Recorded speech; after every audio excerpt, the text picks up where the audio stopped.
अस्सलामु अलैकुम वरहमतुल्लाहि वबरकातुहू। डियर स्टूडेंट्स, मैं आपका online English teacher Khurshid Anwar Qasmi आज मैं आपके सामने फिर से एक नए वीडियो लेक्चर के साथ हाजिर हुआ हूं। और आज के इस वीडियो लेक्चर में मैं अपनी किताब मुंतखब अंग्रेज़ी ग्रामर के चैप्टर नंबर 61 को मुफस्सल अंदाज में ज़िक्र करने की कोशिश करूँगा। डियर स्टूडेंट्स, मैं आपको बताता चलूँ कि मेरी किताब मुंतखब अंग्रेज़ी ग्रामर 2 हिस्सों पर मुश्तमिल है, जिसके पहले हिस्से में लेसन नंबर 0 से लेकर लेसन नंबर 60 तक को जिक्र किया गया है, जबकि उसके हिस्सा दोम यानी पार्ट 2 के अंदर 61 से लेकर के और 90 तक के 30 असबाक को जिक्र किए गए हैं। लेकिन ये जो सेकंड पार्ट है ये एडवांस लेवल के तलबा के लिए है, वो तलबा जिन्हें इंग्लिश अच्छी आती है, जिन्हें इंग्लिश टेंसेस पर पकड़ हासिल है, जिन्हें मोडाल वर्ब्स पर कोई दिक्कत नहीं है, ऐसे तलबा के लिए मुंतखब अंग्रेज़ी ग्रामर का पार्ट 2 बहुत ही यूज़फुल और बहुत ही मुफीद साबित होने वाला है। डियर स्टूडेंट्स, मैं अपनी किताब मुंतखब अंग्रेज़ी ग्रामर के पार्ट 2 के पहले सबक यानी मुंतखब अंग्रेज़ी ग्रामर के 61 और पार्ट 2 के पहले सबक को आज की इस वीडियो लेक्चर में मैं समझाने वाला हूँ। आज के इस वीडियो लेक्चर में मैं लेसन नंबर 61 के बारे में मुफस्सल अंदाज पर कलाम करूँगा। आइए देखते हैं कि आज के इस वीडियो लेक्चर में हमारा टॉपिक क्या है, और थोड़ी बहुत कुछ नक्शे जो मैंने ऑलरेडी आप लोगों के लिए तैयार कर रखा है, आप इसे देखिए और इन नक्शों को आप कॉपी में लिख करके और उसे बात को पूरे तौर पर समझने की ज़रूर कोशिश कीजिए। डियर स्टूडेंट्स, जैसा कि आप यहाँ देख पा रहे होंगे कि लेसन नंबर 61 का हमारा हेडिंग है SPEECH स्पीच। क्या हेडिंग है बताइएगा ज़रा? Speech. What is the meaning of speech? Speech का मतलब क्या होता है यहाँ मैंने लिखा है, शायद आप पढ़ सकते हैं। स्पीच का मतलब होता है कॉल, स्पीच का मतलब होता है बताओ कलाम, और स्पीच का मतलब होता है जुमला, स्पीच का मतलब होता है तकरीर। इंग्लिश ग्रामर में स्पीच जिसकी दो किस्में बहुत ज़्यादा मशहूर है, डायरेक्ट स्पीच और इसकी एक दूसरी किस्म है बताओ इनडायरेक्ट स्पीच। ये एक बहुत ही मुश्किल बहस मानी जाती है, तलबा इसमें अक्सर कंफ्यूज रहते हैं, इसे बहुत मुश्किल तस्वुर करते हैं, पर मैं बहुत ही सहल अंदाज में इस बहस को समझाने की कोशिश करूँगा। प्लीज़ आप लोग एंड तक पूरी बात को समझने की कोशिश कीजिए। डियर स्टूडेंट्स, स्पीच किसी के कलाम को कहते हैं। अगर आप किसी से कुछ कहते हैं तो आपके मुंह से निकलने वाले जुमलों को ही स्पीच कहा जाएगा। जब आप बोलेंगे तो आपकी हैसियत एक स्पीकर की होगी। किसकी हैसियत होगी बताइए? What is the meaning of speaker? Speaker का मतलब होता है बोलने वाला, स्पीकर का मतलब होता है मुतकल्लिम। सपोज दैट अभी आपके सामने मैं एक जुमले का तकल्लुम करता हूँ। फॉर एग्जाम्पल मेरा जुमला है आई एम फीलिंग इल। क्या जुमला है बताइए? आई एम फीलिंग इल। इस जुमले का तकल्लुम करने वाला मैं हूँ, तो आई एम स्पीकर, मैं स्पीकर हूँ, एंड यू आर लिसनर, और आप सुनने वाले हैं, लिसनर हैं। मैं फर्स्ट पर्सन हूँ और आप सेकंड पर्सन हैं। दरअसल इंग्लिश लैंग्वेज में स्पीच की ज़रूरत हमेशा थर्ड पर्सन यानी गायब के सामने किसी बात को नकल करते वक्त ज़रूरत पड़ती है। किस वक्त ज़रूरत पड़ती है स्पीच को बताओ? किसी गायब शख्स के पास मुतकल्लिम के कलाम को नकल करते वक्त ज़रूरत पेश आती है। अगर मैंने आपसे एक जुमला बोला आई एम फीलिंग इल, और आप यहाँ पर क्लास में हाजिर हैं और ये हाजिर उन तलबा को बताना चाहते हैं जो मैंने कहा, तो आप गायब को बताइएगा। तो फर्स्ट पर्सन मुतकल्लिम होता है, सेकंड पर्सन सुनने वाला हाजिर होता है, और हमेशा ये सेकंड पर्सन गायब को मुतकल्लिम के कौल को नकल करके बताता है। अब सेकंड पर्सन के सामने बात को नकल करने के दो तरीके हैं। कितने तरीके हैं बताइए? फर्स्ट तरीका ये है कि आप सेकंड पर्सन यानी आप हमारी बात को डायरेक्ट मूड में किसी के सामने आप बात को पेश करेंगे, या फिर आप मेरी बात को किसी थर्ड पर्सन के सामने इनडायरेक्ट मूड में उसके सामने पेश करेंगे। क्या होता है डायरेक्ट और क्या होता है इनडायरेक्ट? डायरेक्ट ये होता है कि मुतकल्लिम ने आपसे जो कुछ कहा उसमें आप लफ्ज़ ब लफ्ज़ हू बहू बेआइनिही उसी लफ्ज़ को आप मुखातब के सामने नकल करें, उसमें कोई चेंजिंग ना करें, कोई तब्दीली ना करें। फॉर एग्ज़ाम्पल, आप इस वक्त सेकंड पर्सन हैं और आपके जो दोस्त आज हाजिर नहीं है, वे लोग गायब हैं, और मेरा जो मुंह से निकलने वाला जुमला है उसमें बताइए सब्जेक्ट क्या है, आई, हेल्पिंग वर्ब क्या है, एम, फेल क्या है, फीलिंग, और ऑब्जेक्ट क्या है, इल। अगर आप इस बात नकल करते वक्त सब्जेक्ट भी वही, हेल्पिंग वर्ब भी वही, वर्ब भी वही, टेंस भी वही, ऑब्जेक्ट भी वही, सब कुछ सेम हूबहू नकल करते हैं, तो इसको आप क्या कहिएगा बताइए, डायरेक्ट स्पीच। और अगर आप गायब के सामने मेरे कलाम में तब्दीलियां पैदा करते हैं, यानी मैंने आई बोला था तो आप उसको ही से चेंज कर देते हैं, मैंने अपने जुमले में एम बोला था आपने उसे वज से चेंज कर दिया, जो टेंस मैंने प्रेजेंट कंटिन्यूअस यूज़ किया था आपने उसको पास्ट कंटिन्यूअस से चेंज कर दिया, और आप अपने अंदाज में मेरी बात को नकल कर रहे हैं, तो इसको क्या कहा जाता है बताओ, इनडायरेक्ट स्पीच। अगर अरेबिक ग्रामर के हिसाब से देखा जाए तो इसको रिवायत बिल लफ्ज़ कहते हैं। क्या कहते हैं बताइए, रिवायत बिल लफ्ज़, और इसको रिवायत बिल माना कहते हैं। क्या होते हैं बताइए। आप सल्लल्लाहु अलैहि वसल्लम जब किसी बात को कहते थे तो आपके मुखातब उस वक्त सहाबा हुआ करते थे, तो सहाबा के सामने आपने कोई कलाम कहा, कोई हदीस पेश की, कोई भी बात कहा आपने, और उस बात को सहाबा ने हम तक नकल किया, ताबीन से नकल किया या अपने गायबीन को नकल किया। तो नकल करने के दो तरीक़े हैं, या तो सहाबी अगर आप सल्लल्लाहु अलैहि वसल्लम के कलाम को लफ्ज़ बलफ्ज़ नकल करे तो उस हदीस को रिवायत बिल लफ्ज़ के दायरे में रखा जाता है। कहाँ रखा जाता है बताओ। और अगर सहाबी ने आप सल्लल्लाहु अलैहि वसल्लम के कलाम में कुछ तब्दीलियां पैदा करके अपने अंदाज में उस हदीस को या उसके मफहूम को जाहिर किया तो इसको क्या कहा जाता है बताओ, रिवायत बिल माना कहा जाता है।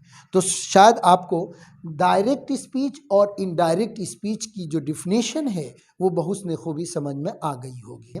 जब भी आप किसी के कौल को नकल करेंगे उस वक्त आपको असली जुमला से पहले, यानी जो मुतकल्लिम ने जुमला बोला है, चाहे उसको आप डायरेक्ट मूड में नकल करें या बोलो इनडायरेक्ट मूड में, उससे पहले आपको एक जुमला बोलना पड़ेगा। जैसे जब आप हदीसें पढ़ते हैं तो वहाँ पर देखा होगा आपने कहा काला अबू हुरैरा रज़ी अल्लाह ताला अन्हु, अबू हुरैरा रज़ी अल्लाह ताला अन्हु ने, या काला रसूलुल्लाह सल्लल्लाहु अलैहि वसल्लम, रसूलुल्लाह सल्लल्लाहु अलैहि वसल्लम ने फरमाया।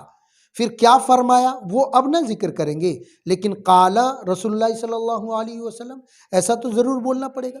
तो ये जो जुमला है काला रसूलुल्लाह सल्लल्लाहु अलैहि वसल्लम, या ये जो जुमला है कि उसने कहा, फिर जो कहा उसको आप नकल करेंगे, इस जुमले को इंग्लिश लैंग्वेज में रिपोर्टिंग सेंटेंस कहा जाता है। क्या कहा जाता है डियर।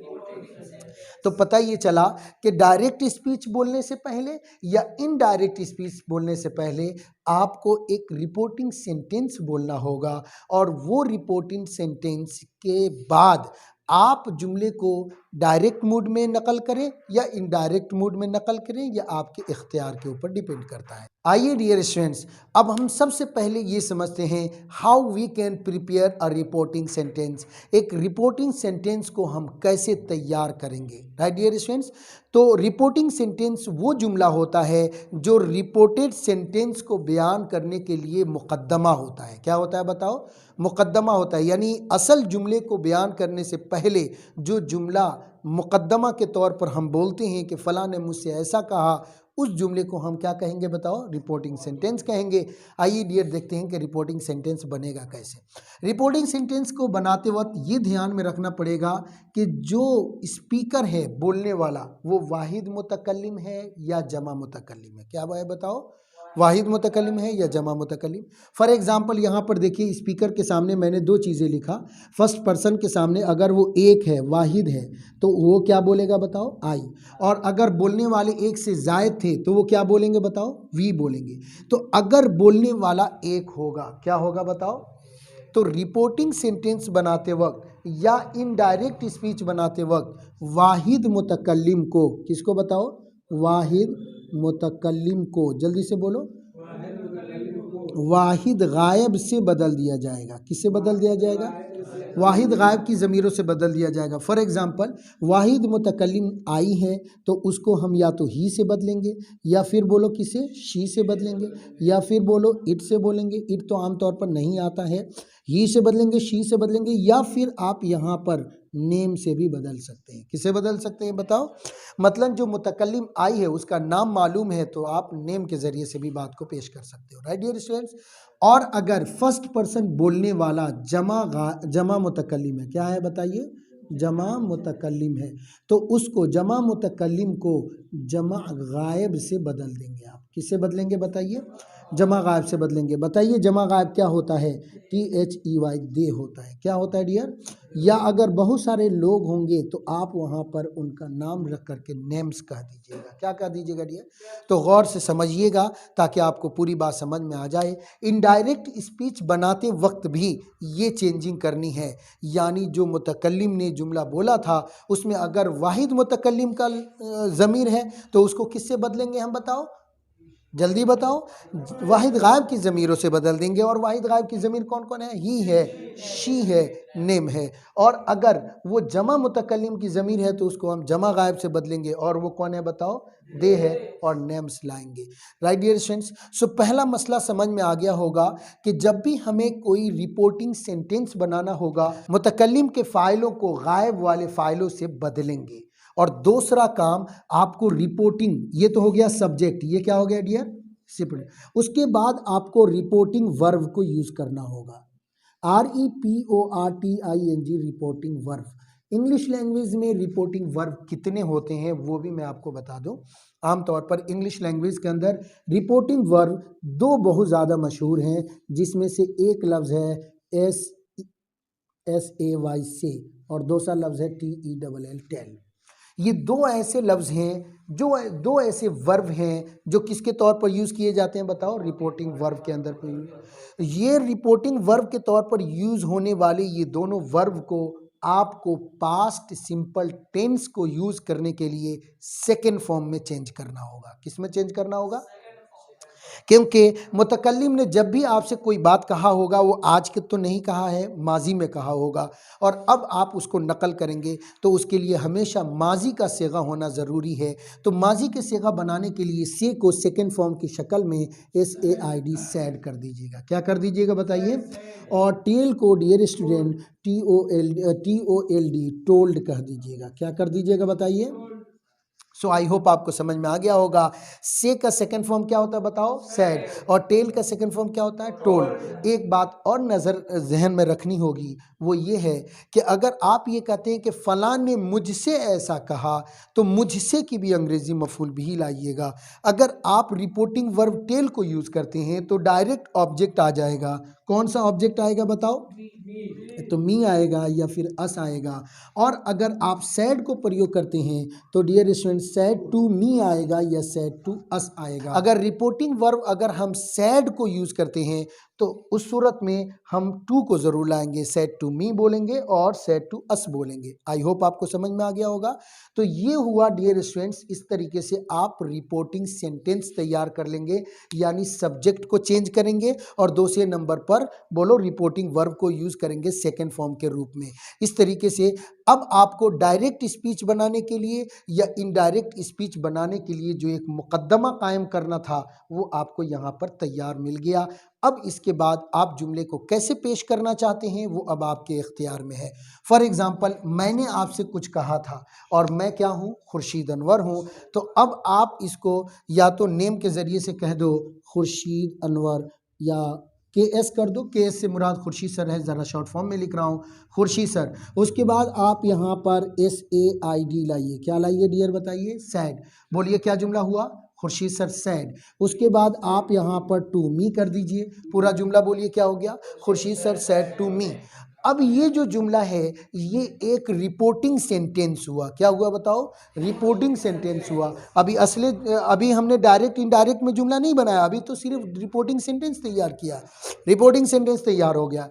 अब इसके बाद आप अगर जुमले को डायरेक्ट मूड में पेश करना चाहते हैं तो आप रिपोर्टिंग सेंटेंस के बाद एक उल्टा कॉमा दीजिए। एक कॉमा दिया, किया जाए।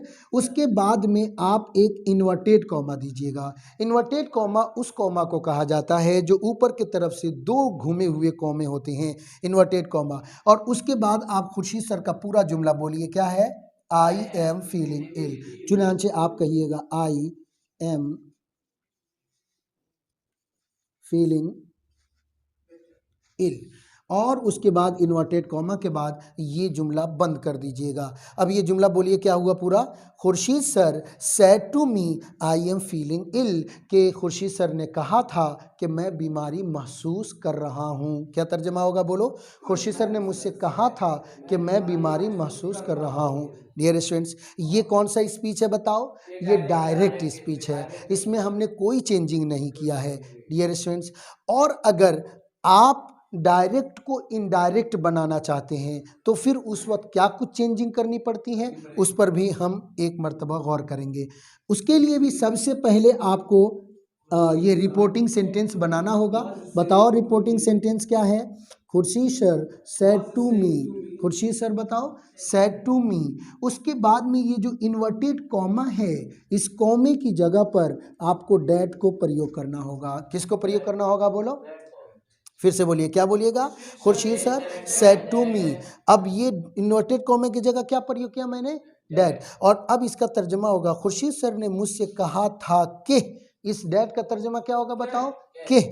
और इसके बाद अब आपको दो बातों में चेंजिंग करनी है। मुतकल्लिम ने जो भी टेंस यूज किया था आपको उसके पास्ट टेंस में बदल देना है। फॉर एग्जाम्पल, अगर मुतकल्लिम ने प्रेजेंट कंटिन्यूअस यूज किया था तो आप उसको किससे बदल दीजिएगा बताओ, पास्ट कंटिन्यूअस से चेंज करेंगे। फॉर एग्जाम्पल, ये अभी आई एम फीलिंग इल एक प्रेजेंट कंटिन्यूअस का जुमला है, तो इसको हम जब बनाएंगे इनडायरेक्ट स्पीच में तो उसको किससे बदल देंगे बताओ, पास्ट कंटिन्यूअस से बदल देंगे। और अगर डियर स्टूडेंट्स मैंने जुमला प्रेजेंट परफेक्ट का बोला है तो उसको बताओ किससे बदल देंगे हम, पास्ट परफेक्ट से बदल देंगे। अगर मैंने जुमला प्रेजेंट सिंपल का बोला है मुतकल्लिम ने, तो आप गायब के सामने इस बात को नकल करते वक्त इनडायरेक्ट स्पीच में किससे बदल दोगे बताओ, पास्ट सिंपल से बदल दोगे। किससे बदल दो, प्रेजेंट परफेक्ट को पास्ट परफेक्ट से प्रेजेंट सिंपल को बोलो, पास्ट सिंपल से प्रेजेंट कंटिन्यूअस को पास्ट कंटिन्यूअस के। अगर जुमले में कैन यूज हुआ है तो बताओ उसको किससे बदल देंगे, कुड से। और अगर जुमले में बताओ शैल यूज हुआ है तो उसको बताओ किससे बदल देंगे, शुड से बदल देंगे। अगर विल यूज हुआ है तो बताओ उसको वुड से बदल देंगे। इसी तरीके से अगर इजारम यूज हुआ है तो उसको बताइए किससे बदल देंगे, वजवर से बदल देंगे। तो ये चेंजिंग करनी पड़ेगी। तो दो चेंजिंग इसमें भी करनी पड़ती है। असली जुमले में अगर मुतकल्लिम क्या हो बताओ, वाहिद मुतकल्लिम हो तो उसको वाहिद गायब फाइलों से बदलेंगे। चुनांचे आई को आप किससे बदल दीजिएगा, जल्दी बता दीजिए, ही से बदल दीजिएगा। राइट डियर स्टूडेंट्स, ही से बदल दिया आपने। उसके बाद में ये एम को किससे बदल देंगे, जल्दी बताइए, वॉज से बदल देंगे। और फीलिंग इल अपनी जगह पर बराबर रहेगा। अब ये जुमला पूरा तैयार हो गया। Khurshid sir said to me that he was feeling ill, Khurshid sir ने मुझसे कहा था कि उन्हें बीमारी महसूस हो रही थी। खुर्शीद सर ने मुझसे कहा था कि उन्हें बताओ बीमारी महसूस हो रही थी। सो ये कौन सा टेंस हो, कौन सा तरीका हो गया बताइए, इनडायरेक्ट स्पीच का। और ऊपर वाला कौन सा तरीका हो गया, डायरेक्ट स्पीच का हो गया। सो आई होप आपको पूरी बात समझ में आ गई होगी। ऐसा ही कोई भी जुमला आपके सामने जिक्र किया जाए और कहा जाए कि तुम इसको डायरेक्ट में भी बदलो और इनडायरेक्ट में भी बदलो तो आसानी से आप बदल सकते हैं। फॉर एग्जाम्पल कुछ जुमले मैं लिख करके देता हूँ। एक जुमला लीजिए, we shall learn English.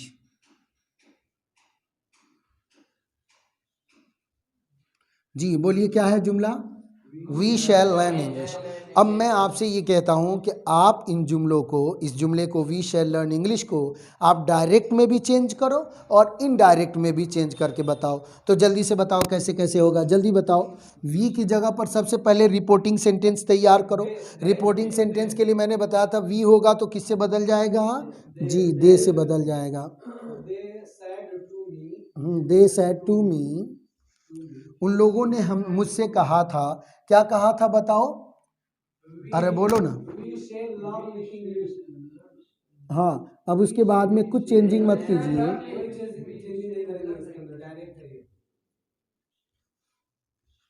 We shall learn English, they said to me we shall learn English, जुमला बिल्कुल सही है। दूसरा, इसको इनडायरेक्ट में कन्वर्ट करके दिखाओ, जल्दी बोलो।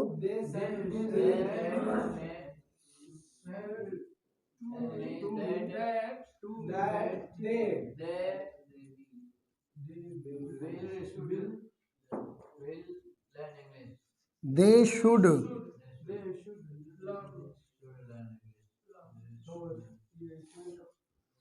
Yes, they should learn English. क्या जुमला होगा बता दीजिए, दे शुड लर्न इंग्लिश। क्या होगा बताइए। अगर एक जुमला और बोलो, अगर किसी ने ये कह दिया कि आई कांट हेल्प यू, क्या बोला उसने, जुमला क्या मतलब होगा इसका बताओ। मैं तुम्हारी मदद नहीं कर सकता हूँ, मैं तुम्हारी मदद नहीं कर सकता हूँ। इसको आप डायरेक्ट में भी बनाकर दिखाइए और इनडायरेक्ट में भी बनाकर दिखाइए, फटाफट आ जाइए। चलिए, नहीं, ये आई के जगह पर आप ही इस्तेमाल कर लीजिए, बोलिए ही। आप वर्ब भी बदल दीजिए, ही टोल्ड मी कर दीजिए। ही टोल्ड मी, उसने मुझसे बताया, उसने मुझसे क्या कहा, बताया या कहा, क्या बोला उसने। अब उसके बाद में बोलो, अरे बोलो ना।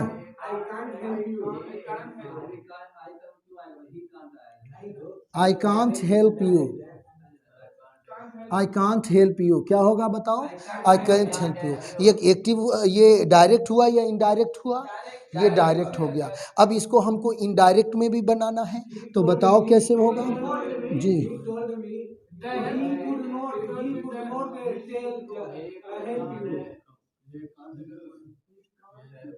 ही कुडंट हो जाएगा, बोलो क्या हो जाएगा, ही कुडंट हेल्प। अच्छा जी, अब यहाँ पर एक चेंजिंग और करनी है, ऑब्जेक्ट में भी चेंजिंग करनी है। ऑब्जेक्ट में भी देखो, अगर ये ऑब्जेक्ट क्या है, यू है, तो अब इसको आप मी से बदलोगे। किससे बदलोगे, अगर देखो, अगर ये यू एक होगा वाहिद हाजिर, तो उसको मी से बदल देंगे। और अगर ये जमा गायब हो, जमा हाजिर हो, तो बताओ किससे बदल देंगे, अस से बदल देंगे। आई होप यही 3-4 तरीके हैं कुल मिलाकर के खुलासे कलाम के तौर पर। अब इस बहस को एक मरतबा और मज़ीद समझ लीजिए। इंग्लिश लैंग्वेज में स्पीच का मतलब होता है कौल और कलाम। इंग्लिश ग्रामर में स्पीच की 2 किस्में होती हैं। नंबर 1 डायरेक्ट स्पीच, दूसरा क्या होता है बोलो, इनडायरेक्ट स्पीच। अगर मुतकल्लिम के कौल को मुखातब किसी गायब के सामने नकल करे तो उसकी 2 सूरत हाल है, या तो डायरेक्ट की मूड में नकल करेगा या बोलो इनडायरेक्ट। डायरेक्ट का मतलब होता है कि मुतकल्लिम के कौल को लफ्ज़ बलफ्ज़ नकल किया जाए, और इनडायरेक्ट का मतलब होता है मुतकल्लिम के कौल को लफ्ज़ बलफ्ज़ नहीं बल्कि उसमें चेंजिंग करके नकल किया जाए। चाहे आप बात को डायरेक्ट में पेश करें या इनडायरेक्ट में, दोनों सूरतों में आपके लिए रिपोर्टिंग सेंटेंस तैयार करना ज़रूरी है, जो डायरेक्ट स्पीच से पहले और इनडायरेक्ट स्पीच से पहले प्रयोग किया जाता है। उस रिपोर्टिंग सेंटेंस को तैयार करना बहुत आसान है। गौर कीजिए कि मुतकल्लिम के कौल में वाहिद मुतकल्लिम है या जमा मुतकल्लिम।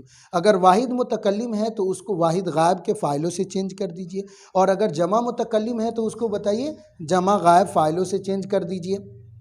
उसके बाद आपको एक रिपोर्टिंग वर्ब यूज़ करना होगा। रिपोर्टिंग वर्ब हमारा या तो से होता है या बोलो टेल होता है। से का सेकेंड फॉर्म सैड और टेल का सेकेंड फॉर्म टोल्ड को प्रयोग किया जाएगा। और उसके बाद में अब ये देखना होगा कि आप डायरेक्ट में बात को पेश कर रहे हैं या इनडायरेक्ट में। अगर आप बात को डायरेक्ट मूड में नकल करते हैं तो आप इन्वर्टेड कॉमा के बीच में हू बहू कलाम को नकल कर दीजिए, और अगर आप इनडायरेक्ट में नकल करना चाहते हैं तो इन्वर्टेड कॉमा की जगह पर डैट को प्रयोग करना है, और उसके बाद वही फाइल की चेंजिंग करनी है। अगर वाहिद मुतकल्लिम हो तो वाहिद गायब फ़ाइलों से, और अगर जमा मुतकल्लिम हो तो बताओ जमा गायब फ़ाइलों से। और टेंस में तब्दीलियाँ पैदा करनी हैं। अगर प्रेजेंट कंटिन्यूअस हो तो पास्ट कंटिन्यूअस से, प्रेजेंट सिंपल हो तो पास्ट सिंपल से, प्रेजेंट परफेक्ट हो तो बताओ पास्ट परफेक्ट से, और अगर विल वाला क्लास हो तो वुड से, और अगर शैल का क्लास हो तो शुड से, कैन का क्लास हो तो बताओ कुड से। और इस तरीके से चेंजिंग करके हम डायरेक्ट को इनडायरेक्ट बना सकते हैं। डियर स्टूडेंट्स, मेरी किताब मुंतखब अंग्रेज़ी ग्रामर में ये चैप्टर और भी मुफस्सल अंदाज में लिखा हुआ है। मैं आपसे दरख्वास्त करूँगा कि उस चैप्टर को गौर से पढ़िए, और उस चैप्टर के आखिर में बहुत सारे जुमले दिए गए हैं जो एक डायरेक्ट को इनडायरेक्ट बनाना है आपको।